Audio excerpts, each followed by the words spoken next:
महर्षीणाम भृगुरहम गिरामस्मेकमक्षरम यज्ञानाम जपयज्ञोस्मि स्थावराणाम हिमालय। महर्षिणाम भृगुरहम, महर्षियों में जो भृगु महर्षि है उनमें ही मेरी दृष्टि करके उपासना करनी चाहिए। मैं हूं का मतलब मैं भृगु हूं। अरे आप ही सारा संसार है, आप भृगु अकेले थोड़े हैं। ब्रह्म ही सारा कल्पित है, ब्रह्म साबित है, ब्रह्म ही सब कुछ है। जब तब एक भृगु ही मैं कैसे कह सकते हैं आप? इसका तात्पर्य है विभूति है। मेरी ब्रह्म दृष्टि से भृगु महर्षि में विशेष रूपेण तो उपासना कर सकते हो। वह सत्वोत्कर्ष है। विभूति से तात्पर्य क्या है? यद्यद विभूति मत सत्वम, आगे अंत में कहेंगे सत्वोत्कर्ष का उपाधि। अन्य उपाधियां भी मेरी ही है, मैं ही सगल उपाधियों में भाषित होता हूं। मेरे वैसे सारे उपाधि स्थित है, मुझ में ही स्थित है, मुझ में ही ले होंगे, सब कोई संशय नहीं है। लेकिन तामस उपाधि और राजस उपाधियों के ध्यान करोगे तुम भी तामस और राजस वृत्ति वाले ही हो जाओगे। तो ये नहीं मान सकते हम हस्ती पदम से ना ना ना, वो नहीं है। यहाँ पे यहाँ सात्विक उपाधियों का वर्णन केवल हो रहा है कि जितनी सर्वोत्कृष्ट सात्विक उपाधि का आप ध्यान करेंगे आपकी अपनी उपाधि भी उतनी ही सात्विक होती जाएगी। और जितनी सात्विक होते जाएंगे उतना शुद्ध अंतःकरण होएगा, उतनी जल्दी आपको ज्ञान साक्षात्कार हो जाता है। इसे यहां तात्पर्य है जितनी भी वर्णन किया जा रहा है सत्वोपाधि उत्कर्ष विशेष का वर्णन किया जा रहा है उपासना के लिए। शुरू में कह चुके जिन जिन लोगों को पूर्ण ईश्वर के ध्यान वगैरह नहीं कर सकते हैं, अशक्त है, उनके लिए ये सत्व उत्कृष्ट उपाधियों का वर्णन किया जा रहा है। पहले बोल चुके भाष्यकार, उनके लिए ये सारी चीजें हैं। और भृगु की कहानी तो सब जानते हैं। विशिष्ट कारण किया ये सत्वोत्कर्ष में क्यों है? क्योंकि इन्होंने ही त्रिदेव का परीक्षा ली थी, है ना। जब प्रश्न उठा वो किसको, वो कस्मई देवाय हविषा विधेम, ऋग्वेद में है ना, किस देवता के लिए हम हविषा विधान कर रहे हैं, इसका जवाब कैसे निकलेगा? भृगु सब ऋषियों ने अत्यंत तेजस्वी भृगु को कहा आप ही सक्षम है और कोई नहीं, आप जाओ तीनों देवताओं की परीक्षा लो। और उन्होंने भी यदि भी 33 करोड़ देवता एक की क्या परीक्षा लूंगा मैं, सबसे बड़े को ले लो। जब बड़े फेल हो जाए छोटे को क्या देखने की जरूरत पड़ती? जरूरत ही नहीं पड़ेगी। इसे त्रिदेव का परीक्षा उन्होंने लिया, ब्रह्मा विष्णु महेश का। पहले ब्रह्मा जी के पास गए, वहां गए तो क्या हुआ, वो अपने लिखा पढ़ी में लगे रहे, है ना।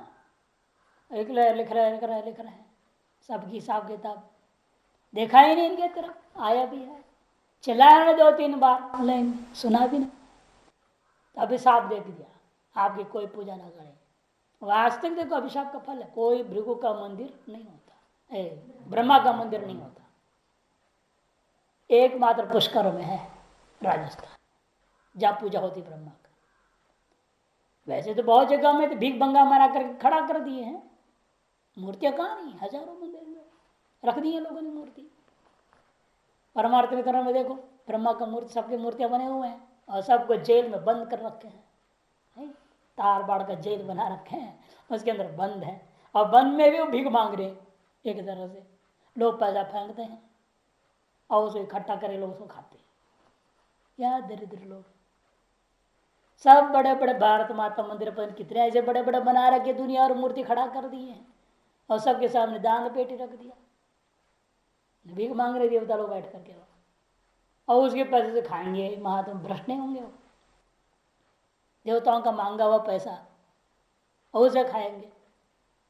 अरे खुद खड़े हो जाओ ना, भीख मांगो, मांगना है तो। ऐसे ब्रह्मा की बहुत सारी मूर्तियां, लेकिन वहां पूजा नहीं होती है।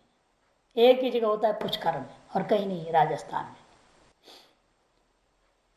उसके बाद पहुंचे वो शिव जी के पास, शिव जी समाधि में समाधि में बैठे हुए, बहुत चिल्ला, वो समाधि से बाहर ही नहीं आए तो उनको अभिशाप दे दिया, तुम्हारा शरीर भस्म वगैरह लिपा हुआ है, तमोगुण प्रधान शरीर दिख रहा है, और समाधि में हो लेकिन सत्वगुण भी दिख रहा है। इसलिए 2 तरह के लोग तुम्हारी पूजा करेंगे, एकदम तमोगुणी। देखो बोल बम आते नहीं, एकदम तमोगुणी लोग दारू वारू पी पा के हल्ला उल्ला करते हुए गंदा करते हुए चलते, एकदम तमोगुणी लोग।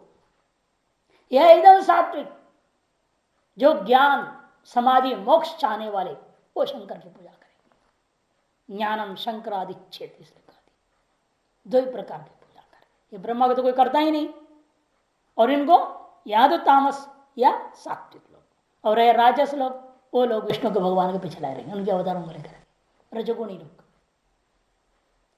वो लक्ष्मीपति है ना, लक्ष्मी देता है ना, तो इस लक्ष्मी जो चाहते हैं वो सब लक्ष्मीपति का पीछे, विष्णु और विष्णु के अवतार के पीछे भागते। ऐसे लोग फिर उनको शाप दिया, तो वहां से विष्णु भगवान के पास विष्णु भी सोए पड़े थे योग निद्रा में। उनके छाती पर लात मारा, जगाया, जब देखा कोई नहीं सुन रहा, ये 3 देव फेल हो गए, और कहाँ देव मिलेंगे हमको, और किसके पास जाएंगे हम, छोटे मोटे के पास। तो इसे उन्होंने जगाया, तो भगवान बड़े विनय भाव से खड़े हो गए, हाथ जोड़ करके, और उसको बिठाया अपने गद्दी पे। उसके अहंकार का एक आंक अलग था पैर में, उसको दबा के नष्ट कर दिया। तब होश में प्रभु मैं कहाँ हूँ क्या हूँ, फिर माफी मांगे। तो इसलिए विष्णु को ही पूजा सब लोग किया। आज भी अधिकतर वैष्णव संप्रदाय ज्यादा है, शैव संप्रदाय तो 3 ही है, वैष्णव संप्रदाय तो बहुत है, विष्णु के उपासक बहुत है, और सबको लक्ष्मी चाहिए ना, इसे वही संख्या ज्यादा होंगे ही, इसको संशय नहीं। किसको चाहिए मोक्ष, किसको चाहिए ज्ञान, बहुत कम लोग। गिरामस्मि एकम अक्षरम, गिरामस्मि एकम अक्षरम, गिराम से वाचा पदलक्षणाम, पदों में मैं एकाक्षर हूं। एकाक्षर क्या है वो, ओमकार हूं। एक अक्षर से अ नहीं लेना, ओम, अक्षर त्रय से तो ओमकार मय, कि वर्णों में आकार करके आगे कहेंगे, अक्षरों में मैं आकार हूं, तो 29वें श्लोक में आएगा, इसलिए यहां पर ओमकार लेना है, वहां पर आकार को लेना है। सर्व वाक का व्यापक है ओम।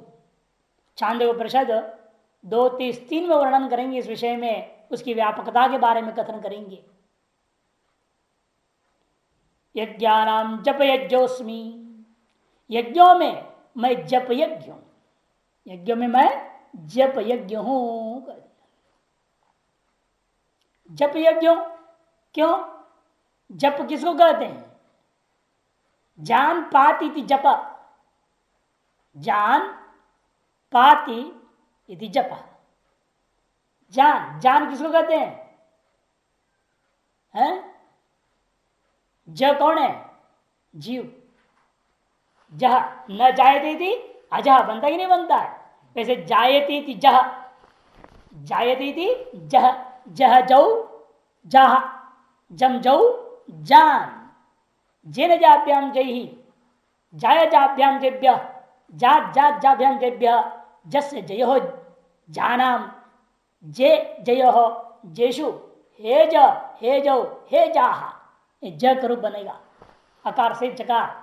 जायती थी जह, उत्पत्ति से ज कहते किसको, जीवों को जो पैदा होते मरते हैं।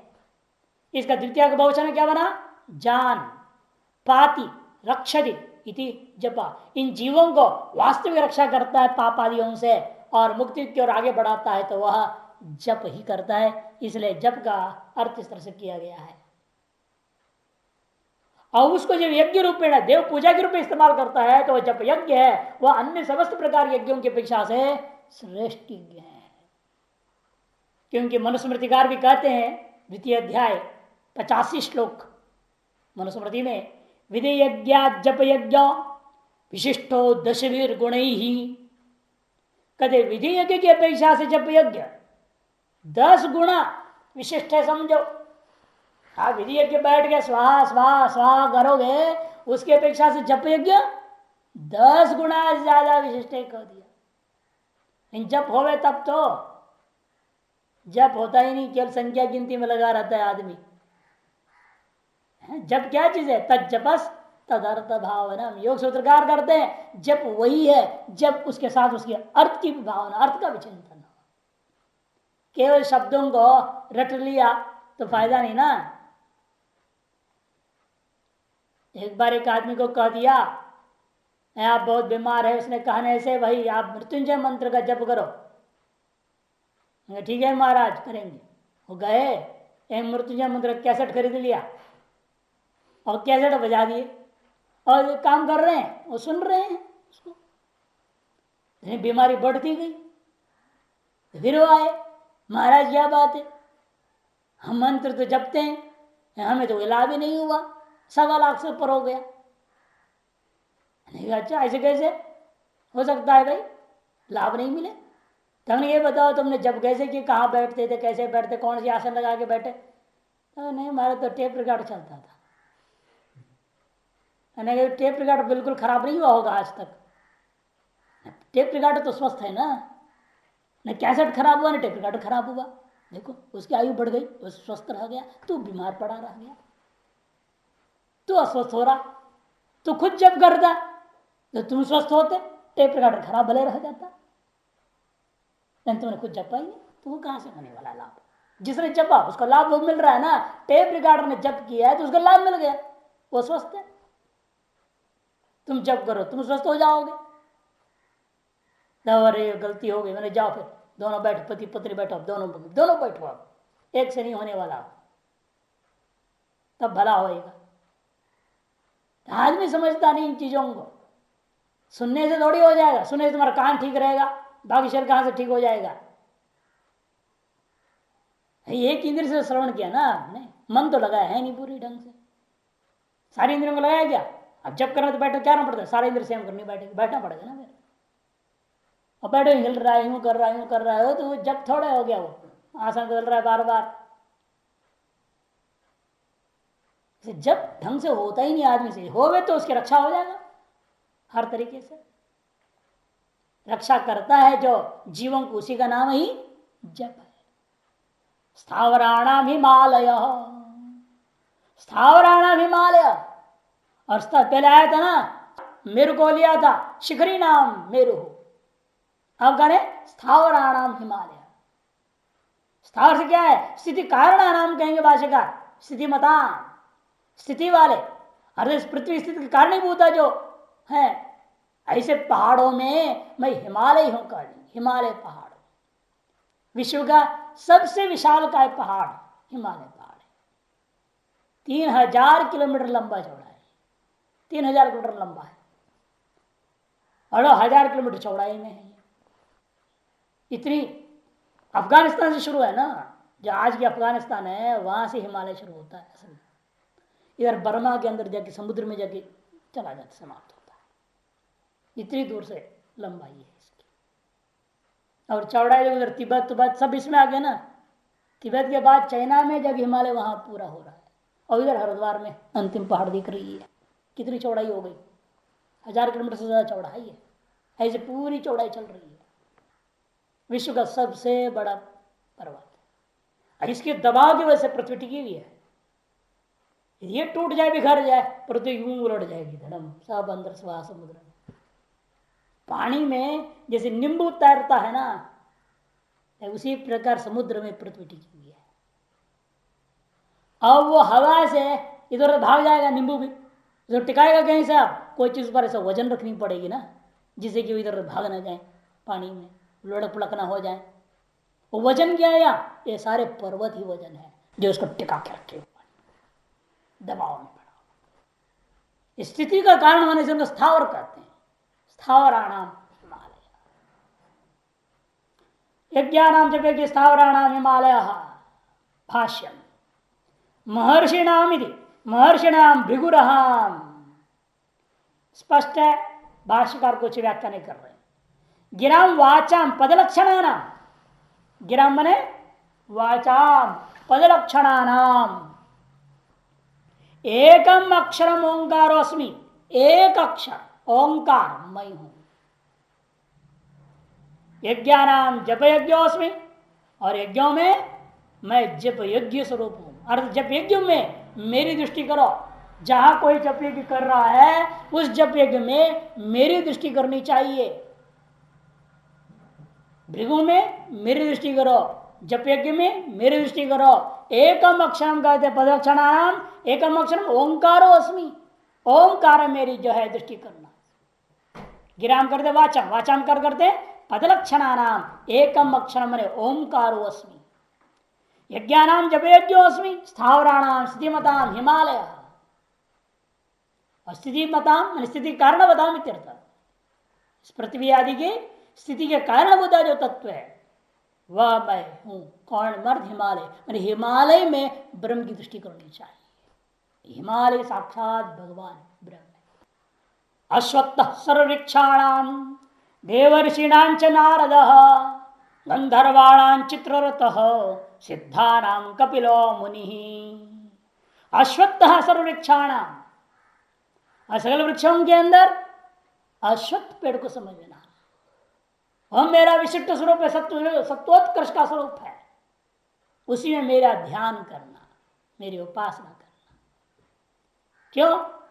न श्वो मात्रम तिष्ठति अपितो चिरंतनम तिष्ठति अश्वत्थ। न श्व इति अश्व तिष्ठति थ अश्वत्थ बन गया। स्था धातु के सकार को तकार हो गया प्रचुरादि गण में लेकर के।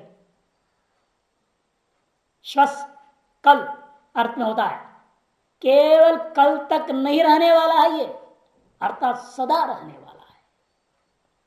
कठोर प्रश्न में क्या था? शोभावा, ये सब कैसे सारा संसार कल तक ही रहने वाले, मैं अनित्य नश्वर नाशवर। ये किया था ना वहां कठोर प्रश्न शोभावा मंत्र में। और यह नश्व केवल कल तक रहने वाला नहीं, अर्थात अविनाशी नहीं है ये। ऐसा विलक्षण वृक्ष, अविनाशी वृक्ष, स्थित रहने वाला होने से अश्वत्थ। एक व्युत्पत्ति। और तो दूसरी व्युत्पत्ति मुनादि के द्वारा बनता है। न शो मातम तिष्ठति, क प्रत्यय करेंगे, क प्रत्यय होता है कृदंत से हो जाएगा, स्थादप से सुपिस्ता क हो जाएगा। न शो तिष्ठति अश्वत्थ। लेकिन सकार को तकार जो किया प्रशोरार गण को लेकर के करना पड़ता है। तो दूसरी व्युत्पत्ति है जो उनादि में किया गया है, अश्नुते व्याप्नोति सर्वमिति अश्व। घोड़े अर्थ में किया उन्होंने पहले, जो सबको व्याप्त होकर रहता है उसका नाम अश्व। तद्वत तिष्ठति इति अश्वत्थ, उसके समान जो रहता है उसका नाम अश्वत्थ है। उनादि प्रथम पाद 151वां सूत्र में पहले अश्व शब्द बनाया है, उसके बाद तद्वत तिष्ठति करके क प्रत्यय करता हुआ फिर अश्वत्था बनाया। उस समय भी सकार को तकार प्रशोर गण में लेकर के करना है। दो व्युत्पत्ति से आप अश्वत्थ शब्द को बनाएंगे। दोनों का अर्थ व्याप्ति है। व्याप्ति से तात्पर्य है व्याप्ति केंद्र रूपेण व्याप्ति लेना या काल निरूपिता व्याप्ति को लेनी पड़ेगी। बाकी सभी वस्तु संसार की जितनी पदार्थ हैं हमेशा दिन में ऑक्सीजन आम्लजनक वायु को लेते छोड़ते हैं, लेकिन विलक्षणता इस पेड़ का 24 घंटा ऑक्सीजन देता है। संसार में कोई पेड़ नहीं, कोई मनुष्य नहीं 24 घंटा ऑक्सीजन देता हो। यही एक विलक्षण पेड़ है, 24 घंटा।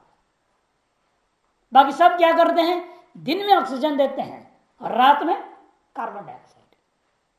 इसे मनुष्य भी क्या करता है? रात्रि में ऊपर से पूरा सो के सोना नहीं चाहिए, ऊपर तक ओढ़ करके बंद करके सोना नहीं चाहिए कि आपके अंदर के जो गैस है ना, जो निकल रहा कार्बन डाइऑक्साइड साथ से, वो आपको ही नुकसान देता है।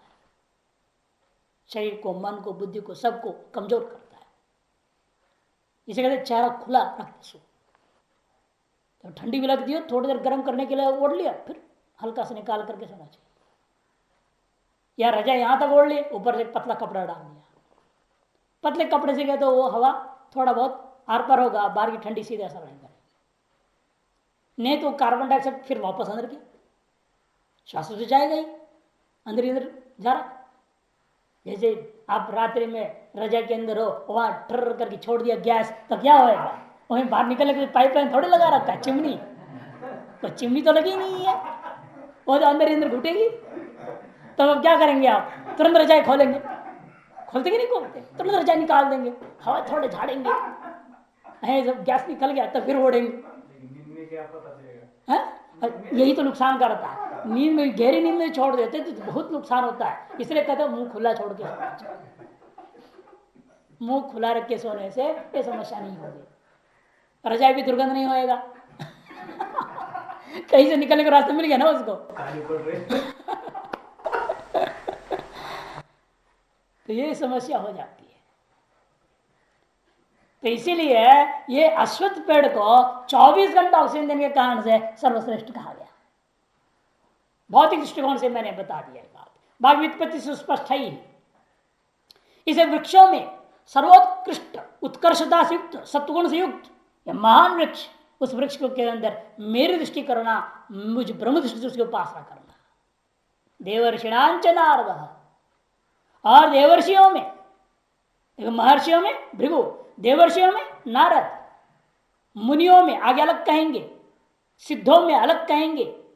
इसे अलग अलग कोटि, इसका मतलब सिद्ध अलग होते हैं, मुनि नाम आगे अलग आएंगे ना। मुनि नाम व्यासा कहेंगे, मुनियों में मैं व्यास हूं, सिद्धों में कपिल हूं, देवर्षियों में नारद हूं, महर्षियों में भृगु हूं। ये सब अलग अलग है। ऋषि पहला होता है सामान्य, फिर वर्ण के अनुसार उसको नाम दिया है ना, राजऋषि, क्षत्रिय हो तो ब्रह्म ऋषि। लेकिन कहीं वैश्य ऋषि नहीं है, शूद्र ऋषि का नाम नहीं आया। पुराणों में सारे जगह क्षत्रियों में और ब्राह्मणों में आता है ऋषि। क्षत्रिय में ऋषित्व आ गया तो राजऋषि, ब्राह्मणत्व विशिष्ट ऋषि है तो ब्रह्म ऋषि, इन दोनों से उठ करके देव में चला गया तो देवर्षि, देव भाव से युक्त ऋषित्व। क्षत्रित्व विशिष्ट ऋषित्व राजर्षि, ब्रह्मत्व विशिष्ट ऋषित्व ब्रह्मर्षि, देवत्व विशिष्ट ऋषित्व आ गया तो वो देवर्षि। उन देवर्षियों में भी अनेक है, वो उनमें से नारद को मुझे समझना, अर्थात नारद में ये ब्रह्म दृष्टि करनी चाहिए। देवर्षियों में उपासना किसको करना है? देवर्षियों में सत्वोत्कृष्ट उपाधि है, नारद में उपाधि, उसमें ब्रह्म दृष्टि करनी चाहिए। गंधर्वाणाम चित्ररथ सिद्धानाम कपिलो मुनि। गंधर्वाणाम चित्ररथ, गंधर्वों में, गंधर्व कौन है? एक देवता विशेष लोग, ये भी गंधर्व लोग अलग ही लोग माना गया। उनमें से चित्ररथ, जो बाद में उनका नाम क्या था? पुष्पदंत, हमने स्तोत्र का जिनके मुख से निकली थी, जिनके मुख से महम्न स्तोत्र निकला था, वह जो चित्ररथ पुष्पदंत नाम का जो आचार्य, उनमें हमारी दृष्टि करना कि वह गंधर्वों में सर्वोत्कृष्ट सत्वोपाधि वाला गंधर्व है। सिद्धानाम कपिलो मुनि, सिद्धों में कपिल मुनि, मुनि शब्द जब पहले प्रयोग कर दिया, इसका मतलब मुनियों में श्रेष्ठ हो गया। ये मुनियों में आगे कहेंगे 37वां श्लोक आ रहा है, 37वें श्लोक में मुनि नाम व्यास कहेंगे। जैसे यहां मुनि शब्द से मुनियों में श्रेष्ठ अर्थ नहीं करने का, सिद्धों में श्रेष्ठ अर्थ करना है। यहाँ सिद्धों में सर्वोत्कृष्ट सत्वोपाधि वाला कपिल मुनि। कपिल मुनि भी तीन माना गया। एक कपिल मुनि वह है जो भागवत में आता है, भगवान का ही अवतार है, उसी को यहां लेना है हमें। दूसरा कपिल मुनि वो है जो सगर पुत्रों को शाप दिए थे, तपस्या कर रहे थे समुद्र तट पे, सगर पुत्रों को नाम शाप, जिसकी वजह से गंगा जी उतरी और नाम भी सागर पड़ गया तब उसका। वो कपिल मुनि अलग है, पुराणों में कथित। और तीसरा कपिल वो है जो सांख्य दर्शन का निर्माता। यह विषय विचार आता है ब्रह्मसूत्र में, तीनों कपिलों का वर्णन आया और निर्णय दिया यहां पर जो लेना है आपने, जो भगवान का अवतार कपिल, जिसने वेदांत का उपदेश अपने मां देवहूति को दिया था, अद्वैत वेदांत का उपदेश दिया, ज्ञानोपदेश, ब्रह्म ज्ञान दिया था अपनी मां को, वह कपिल मुनि को लेना। क्यों? उसका नाम ही बता रहा है वो शुद्ध ब्रह्म है। नाम क्या है? कपिल, कम सुखम पाति च लीयते च जगदनेन इति कपिलः। कम सुखम पाति च लीयते च जगत अनेन व्युत्पत्ति, जिस सुख को लेकर के यह संपूर्ण जगत का पालन हो रहा है और जिस सुख रूप में यह संपूर्ण जगत अंत में लय हो जाता है, उस सुख स्वरूप का नाम कपिल है। कम खम ब्रह्म, उपनिषद में आता है कम ब्रह्म खम ब्रह्म। कम मने सुखम, कम जन्म भी होता है, यहां सुखम से मतलब ब्रह्म, जिसके द्वारा यह जगत का पालन हो रहा है और जिसमें अंत में इस जगत का लय होता है। लियते लह पाती पी, पात उससे की प्रत्यय करो पी बना, लाज उससे क प्रत्यय कर दो ल बनेगा, कपिला बन गया। कश्च पिश्च लश्च इति कपिला द्वंद्व समास। उत्पत्ति स्थिति लय तीनों एक तरह से कह दिया गया। स्थिति और लय कह देंगे तो अपने आप उत्पत्ति भी ग्रहण हो जाता है। आते भी यहां पर सांख्य दर्शन नहीं ले सकते तो अद्वैत वेदांत बोल रहा है, नाम से अद्वैत प्रकट हो रहा है। यदि उस व्यक्ति को लेना है जिसने अद्वैत वेदांत का प्रतिपादन किया है, उस मुनि को लेना है। स्वस्वरूपेण ब्रह्म मननाथ मुनि, जिसने अपना स्वरूप ब्रह्म का मनन किया है, उसको यह मुनि शब्द से लेना है और वह कपिल मुनि है। वो कौन है? वो सिद्धों में सर्वोत्कृष्ट सात्विक उपाधि है, उसमें मेरी दृष्टि करना, ऐसे करिए। सिद्धा नाम कपिलो मुनि। अश्वत्थ सर्ववृक्षाणाम देवर्षिणांच नारदो। अश्वत्थ क्या है? सर्ववृक्षों में। स्पष्ट उनके नाम व्याख्या नहीं कर रहे हैं, देवर्षिणांच नारद की व्याख्या करते हैं। देवा एव संत ऋषित्वंच प्राप्त, देवता होते हुए भी ऋषित्व को जिसने प्राप्त कर लिया है उसका ऐसा ऋषित्व का प्राप्त होने मतलब क्या? मंत्रदर्शित्व, मंत्रदर्शी ऋषयो मंत्रद्रष्टा।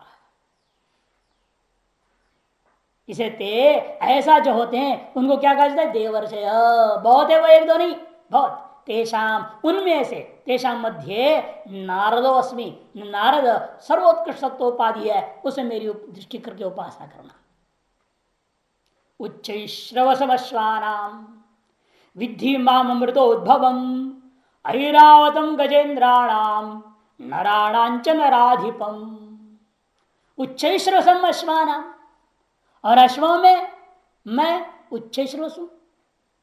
उच्च ही मन उत्तम ही कीर्ति भी युक्तो यह स उच्च श्रवस, श्रेष्ठ कीर्ति से युक्त है जो, उसका नाम उच्च श्रवस नाम घोड़ा।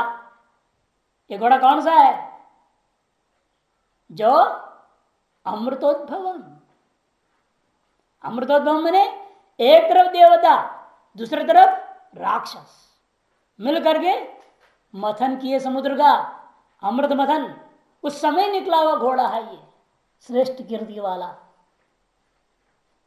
अमृतोद्भवम अश्वाणाम मध्य, अश्व में घोड़ों में से अमृत उद्भव, सब अमृत से पैदा होता नहीं ना, अमृतार्थ जो मंथन हुआ, उस समुद्र मंथन से उत्पन्न हुआ वो उच्चेश्वर नामक घोड़ा, वो मेरा स्वरूप है, मेरे मेरे उत्कृष्ट उपाधि है, उपाधि है सत्वोपाधि, सर्वोत्कृष्ट सत्व उत्कर्ष वाला उपाधि है। उस उपाधि में मेरी दृष्टि करके उपासना करनी चाहिए। इसलिए कि यहां पर कर अमृतोद्भव का भगवान जान करके ये दिखाने के लिए से उत्कर्ष किया, तो पूछ सकता है घोड़े में क्या उत्कर्षता है? दौड़ता है, तेज दौड़ गया इतना उत्कर्ष है?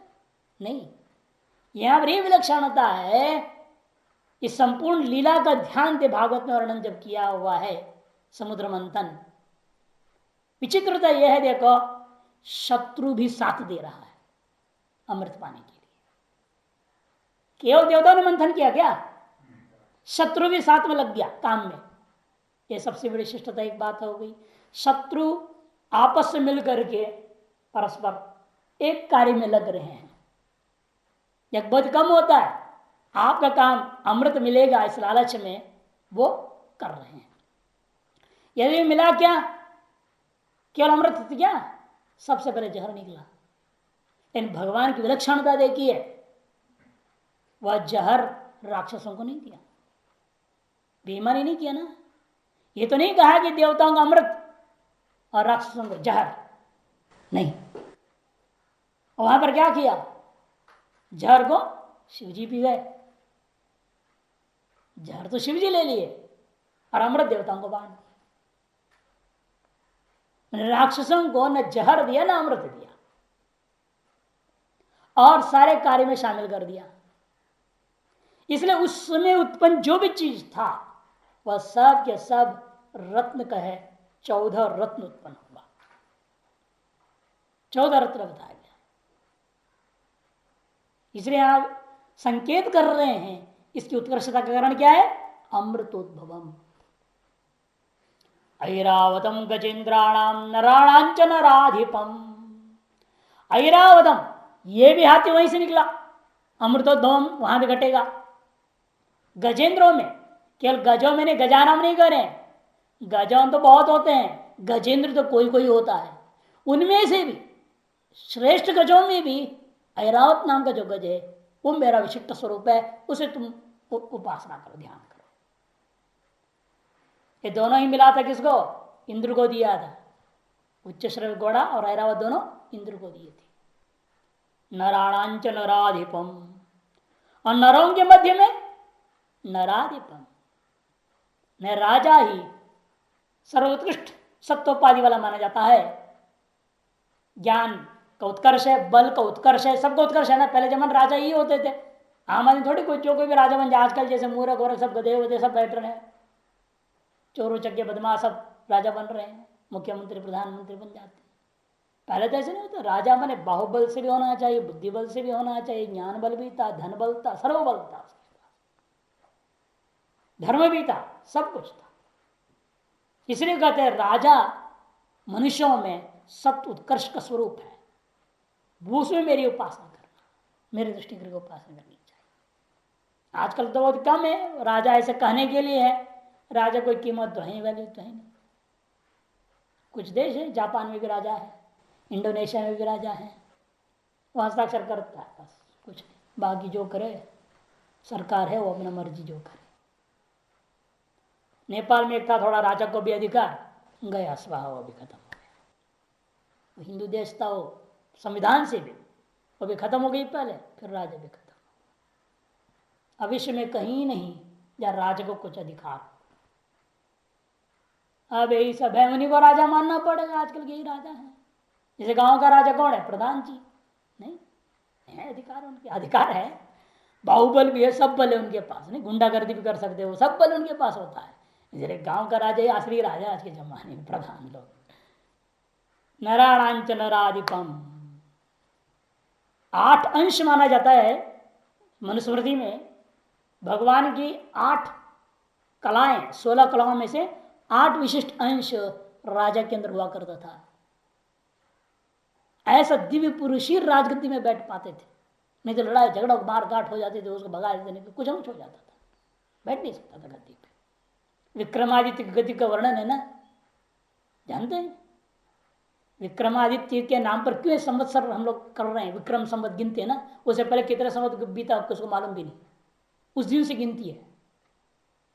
उसकी जो सिंहासन थी, दिव्य सिंहासन थी। दिव्यता का दृष्टिकोण से तात्पर्य था कोई साधारण व्यक्ति उस पर बैठ ही नहीं सकता था, चढ़ ही नहीं सकते थे। सीढ़ी उसकी 9 सीढ़ियां थी, एक सीढ़ी चढ़ते आदमी गिर जाए, सरोवर चक्कर आके कुछ न चढ़ ही नहीं सकता। जब उनकी शरीर शांत हो गया था, उसके बाद में उस गति पर कौन बैठेगा? दूसरे बनाया सोने का, उनका बेटा ने, वो बेटा भी नहीं बैठ पाया उस पर। तब फिर क्या करेंगे? उसने जंगल में डाल दिया, फेंक दिया उसको, फेंक दिया तो धीरे धीरे मिट्टी उड़ गई, भर गया उस पर। हो ही जाता है, जैसे पड़ा है धीरे मिट्टी हुआ। एक बार ऐसे हुआ, ग्वाल बाल जो है उस पर बैठ गया, वो ढेर पे, मिट्टी का ढेर पे बाल। गाय चराने वाले बच्चे बैठ गए, वहां से बोलने लगता था, दिव्य बोलता था वो बच्चा। लोगों का आश्चर्य, क्या बोल रहा है भयंकर, इसके अंदर कहां से आ गई ये सब बातें। और कहीं लोग आने लग गए, लड़ाई झगड़े वाले आने, न्याय करता था जबरदस्त। कोई भी बच्चा बैठ जाए, न्याय कर रहा। बड़ा आश्चर्य लोगों को, क्या बात है, ये जगह में क्या है। और बाहर आ जाए तो मूर्ख है बच्चा, कुछ नहीं, उसके अंदर अकल बकल कुछ नहीं। वहां बैठ जाए तो बिल्कुल दिव्य हो जाता है बच्चा। तो क्या है को खोदो, खोदा तो, और नीचे उसमें सोने की पट्टी में लिखा हुआ था, विक्रमादित्य मुख सन से ये जो है वो जंगल में जब डाला उन्होंने उस तारीख पर तिथि पर डाला हुआ था। अब उसको जो है उस क्षेत्र का जो भी छोटा मोटा राजा था वो लालच करने लगा। वो क्या, वो अपने राजमहल में ले आया बड़ा मुश्किल से उसको। जहां बैठने गया वो सिंहासन उड़ गया, पता ही नहीं चला कहाँ गया वो। अब इतिहास में लिख दिया इसलिए वो इंद्रलोक चला गया, माना जाता है।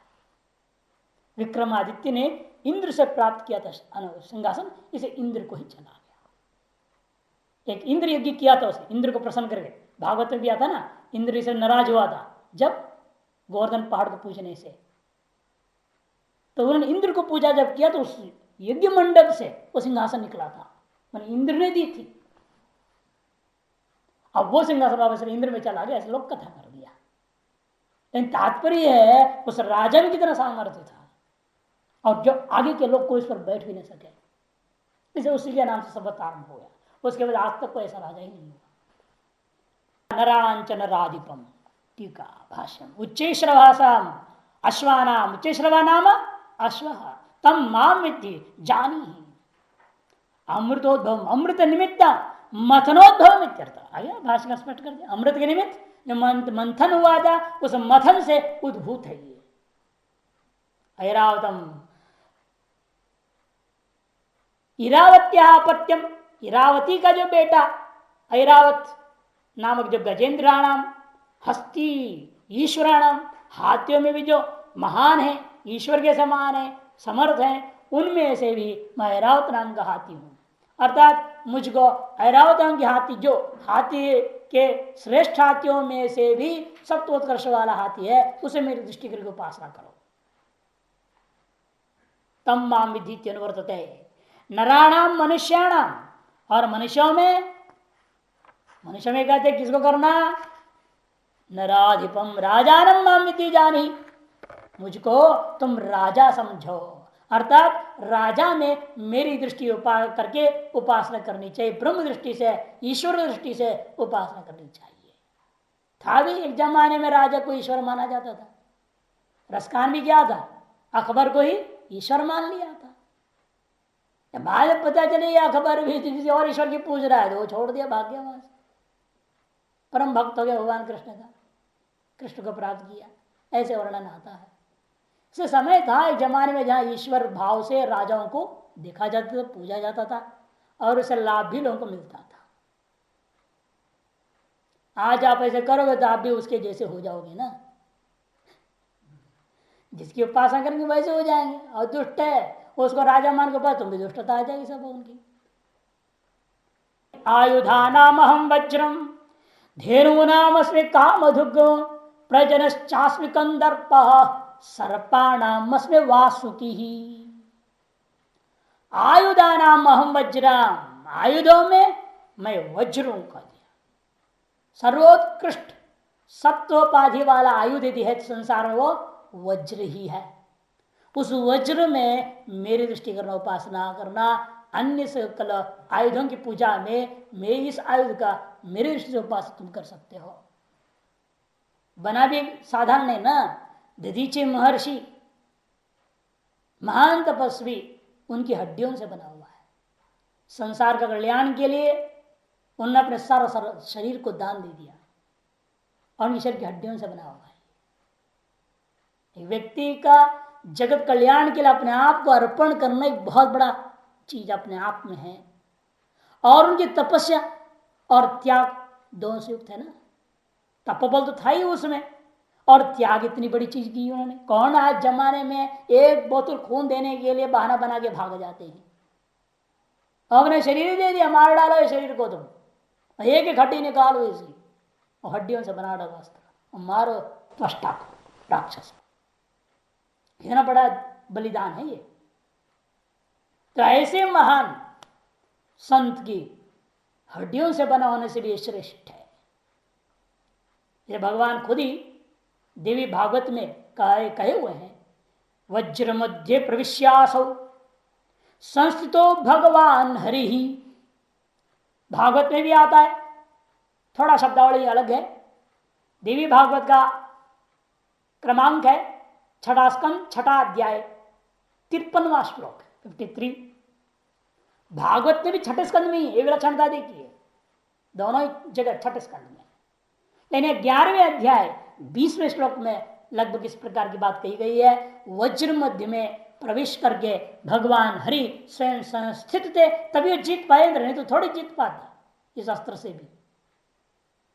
एक तो त्याग और तप मई हड्डियों से बनी हुई थी, और भगवान खुद ही प्रवेश भी कर गए थे, तभी वो अस्त्र काम कर गया और हरा दिया सब राक्षस को। तीनों का संयोग हुआ ना, ईश तत्व आ गया, तपस तत्व आ गया, त्याग तत्व आ गया। त्याग और तप से युक्त ईश तत्व ही सकल प्रकार के शत्रुओं का विनाशक हो सकता है। इसे तपस्या होना चाहिए आदमी को। आपके अंदर जिस प्रकार के भाई दोष है, किसी भी प्रकार का दोष है, उसका नाश करने का तरीका क्या है? तप, त्याग, ईशोपासना, तीन ही रास्ता, कुछ नहीं। ये पूरा उस कहानी इंद्र का, वृत्रासुर की जो कहानी है ना, इंद्र वृत्रासुर की कहानी का पूरा निचोड़ इतना ही है। अपने शत्रुभूता दोष, पाप या संसार बंधन पर विजय पाना है तो ये तीन काम करनी पड़ेगी। एक तो तप, दूसरा त्याग, और ईश्वर प्रणिधान, ईश्वर तत्व का आश्रय। वो वज्र से संकेतित यहां कर दिया। ऐसा वस्तु होने से सत्कर्ष है ही है, सत्वोत्कर्ष है, उस उपाधि में मेरी दृष्टि करके उपासना करो। धेनु नाम अस्मि काम दुख, धेनु तो सभी होते ही हैं। दूध का दोहन तो करने वाली का नाम तो धेनु है, सभी धेनु होते हैं। लेकिन अपनी इच्छा के अनुसार दोहन करने वाला कौन होता है? आपकी हर एक इच्छा को दोहन करके देने वाली का नाम कामधुक, कामधेनु। कामधुक कहते हैं, कामधेनु का नाम है कामधुक।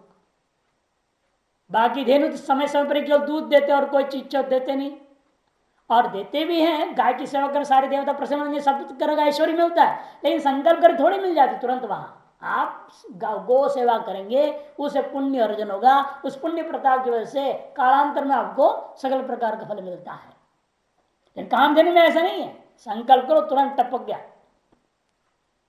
तुरंत सामने। तभी तो सभी लोग इसको चाहते थे। वशिष्ठ के राजा लोग छीनना चाहते थे ना कामधेनु को, उसके बेटी नंदिनी को भी छीनना चाहते थे, लेकिन कुछ नहीं कर सके। उन्होंने बस एक डंडा रख दिया, अपना जो जपने वाला दंड था हंस दंड को रख दिया, और कहा कामधेनु सारे अस्त्र इस पर आनी चाहिए, बस मेरे पास एक भी नहीं आना चाहिए। बैठे लाखों वहां से बाण आ रहे, सब टप टप टप गिर गए, बाणों की ढेर लग गया।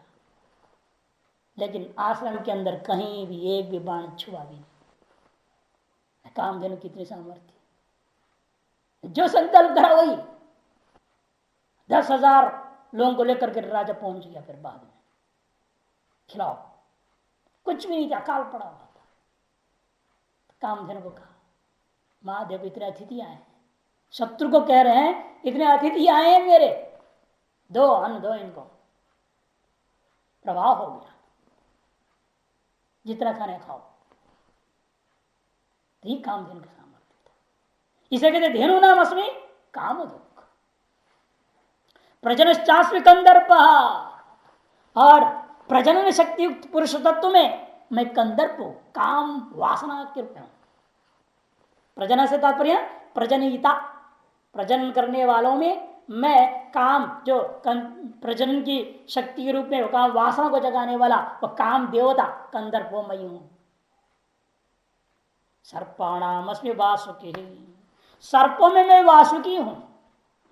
और अगले श्लोक में आएगा अनंतश्चास्मि नागा नाम, नाग और सर्प में अंतर कर रहे हैं। नाग अलग है, सर्प अलग है। जैसे नागों में मैं अनंत हूं और सर्पों में वासुकी हूं। क्या अंतर है? अलग अलग लोग अलग अलग ढंग से विचार करते हैं। पहले पूर्व पक्ष बताऊंगा। सर्प को निकृष्ट योनि मानते हैं नागों की अपेक्षा से कुछ लोग, प्रमाण नहीं मिलती इस प्रकार से कोई वर्णन, लेकिन कुछ के चित पूर्व पक्ष है। सर्प को नीच जात और नाग को उच्च जात का मानते हैं। कुछ लोग कहते हैं नहीं, सर्प एक सिर वाला होता है और नाग अनेक सिरों वाला होता है। कुछ लोग कहते हैं सर्प में विष होता है, नागों में विष नहीं होता है। ये सब पूर्व पक्ष, तीनों पक्ष।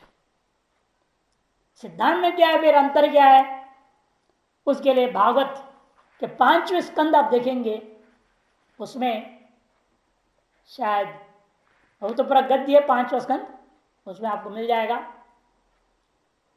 5वां और अध्याय में एक बार, एक 20वें अध्याय में शायद जैसे कुछ है, 2-3 बार आया है। वहां का सार दे रहा हूं। वहां लिखा है सुरसा सुता सर्पा कद्रुसुता नागा।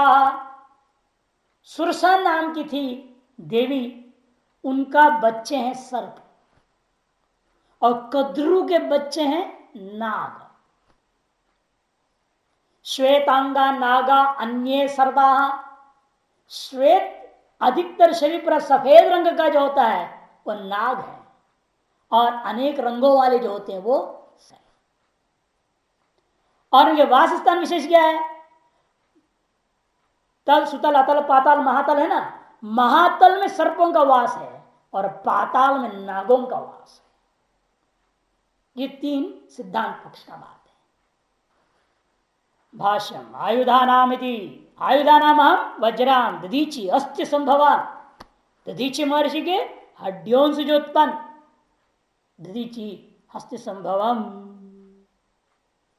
प्रजनश्चास्मि धेनु नाम दोग्ध्रीणा अस्मि कामदुख।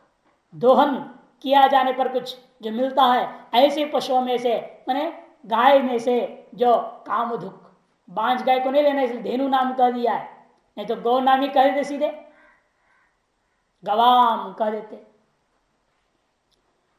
वशिष्ठ से सर्वकामा नाम दोग्ध्री सामान्य व कामधुक, कि वशिष्ठ के सकल कामनाओं को दोहन करने वाली होने से विकल्प भी कर दिया, सामान्य व कामधुक, सामान्य व कह दिया।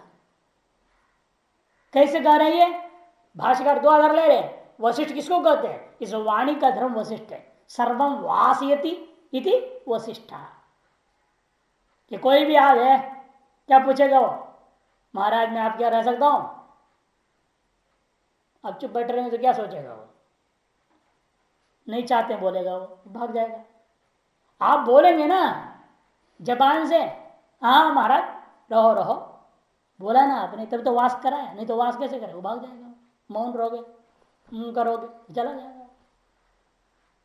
बोलना पड़ता है, बोलने से अनुमति हुआ। ये अनुमति जो देते हैं वाणी से, यही क्या है, कहते हैं वशिष्ठता। और इस वाणी के द्वारा हम क्या करते हैं, सकल कामनाओं को दोहन कर लेते हैं। अपनी सारी इच्छाओं की पूर्ति किससे होता है, वाणी से।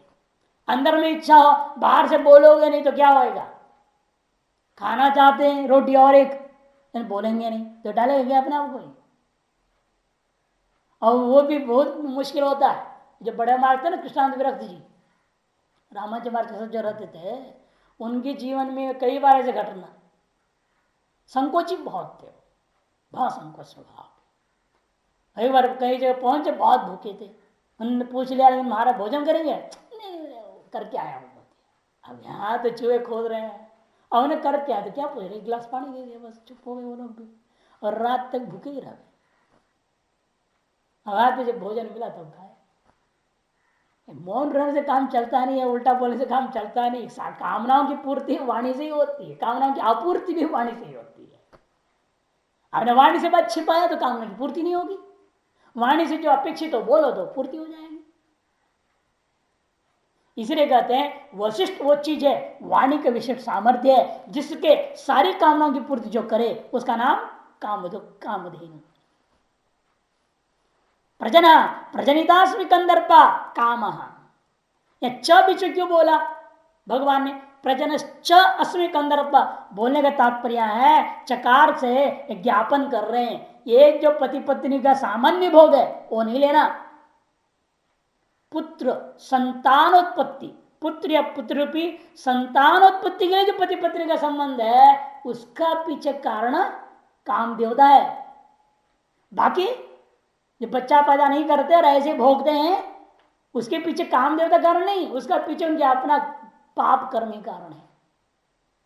जो संतान के लिए न प्रयत्न करते हुए अपनी के लिए इंद्रिय सुख के लिए भोगते हैं उसका पीछे उनके वासना और पाप ही कारण होता है। उसे देवता कारण नहीं, काम देवता कारण नहीं। काम देवता केवल सृष्टि का विस्तार करने के लिए प्रेरणा देता है, उसको पैदा इसलिए किया है सृष्टि का विस्तार करने के लिए। अर्थात जब पति पत्नी संतान के लिए संबंध करेंगे और संतान उत्पन्न होता है तो वह संबंध ही काम देवता की प्रेरणा से हुई है, उससे आपको पुण्य ही होगा, पाप कभी नहीं हो सकता। और उसके अलावा जो संबंध किया वह इंद्रिय भोग के लिए हुआ, इंद्रिय सुख के लिए हुआ है, वह पाप है, वासना उसका पीछे कारण है। इसलिए यह जानकर भगवान ने च बीच में जोड़ दिया है, प्रजनश्चास्मि चकार की विशेषता है। कंदर्प सर्पाणाम से वासुकी, भाष्य इसमें सर्पाणाम सर्प भेदानाम अस्मि वासुकी, सर्पराजा सर्पों का राजा वासुकी।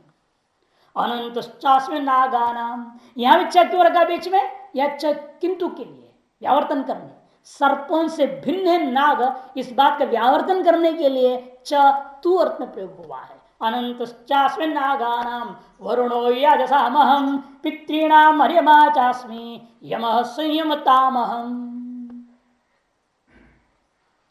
पितॄणाम अर्यमा चास्मि, और पितरों में मैं अर्यमा हूं। अर्यमा यमराज से भिन्न है, इसलिए च या फिर प्रयोग हुआ इस उत्तरार्ध में, ये भी तू अर्थ में। क्यों? पितरों में आप यमराज जी को भी गिनते हैं, विवस्वान को, लेकिन ये विवस्वान यमराज जी भले उनके नाम में राज शब्द आया है, लेकिन पितरों का वो राजा नहीं है, पितरों का राजा अर्यमा ही है। इसे यमराज जी को अलग गिना रहे हैं, संयमतामहं यमः, संयमन करने वाले, इंद्रियों का संयम करने वाले महान तपस्वियों में से सर्वश्रेष्ठ वो यमराज जी। इस श्लोक में दोनों चकार इतर व्यावर्तन करने के लिए है, ये समझो। अनंतश्चास्मि नागानाम नाग विशेषाणाम, नागराजश्चास्मि, नाग विशेषों का जो जाति है, योनि विशेष है, उनका जो राजा नागराज है, वह नागराज में ही मेरी दृष्टि करना, वही मैं हूं का मतलब वह नाग योनि का सर्वोत्कृष्ट उपाधि, सात्विक उपाधि है, उस उपाधि में मेरी दृष्टि करके उपासना करना। वरुणो यादसामहम, अब देवता ना, यादसा मने यादस कहते जल को, जल के अभिमानी देवताओं में से वरुण देवता सर्वोत्कृष्ट है, उनका जो राजा है वो जल देवताओं के जो राजा हैं, उन राजाओं में से जो आपका वरुण नाम का देवता है वही मैं हूं। अर्थात वरुण देवता में मेरी दृष्टि से उपासना करनी चाहिए, क्योंकि जल संबंधी देवताओं, जलाभिमानी देवताओं में सर्वोत्कृष्ट सत्व का उत्कर्ष वाला उपाधि है, उस उपाधि में मेरी दृष्टि करके उपासना करना। यादसामहम पितृणाम अर्यमा नाम पितृराजश्चास्मि, पितरों का राजा। यम संयताम संयमन कुर्वता, संयमन को करते हुए लोगों में से सर्वश्रेष्ठ सत्व, माने संयम करना ही कठिन है, संयम करने वाले संयत इंद्रिय लोग है ना, श्रद्धा वाला बदे ज्ञानम तत्पर संयत इंद्रिय, वो संयम करने वाले लोग संयमी, उन संयमियों में यमराज जी मेरा स्वरूप है। अर्थ यमराज सर्वोत्कृष्ट सात्विक उपाधि वाला है, उस उपाधि मेरी दृष्टि से उपासना करना, ऐसे सर्वत्र घटाना है।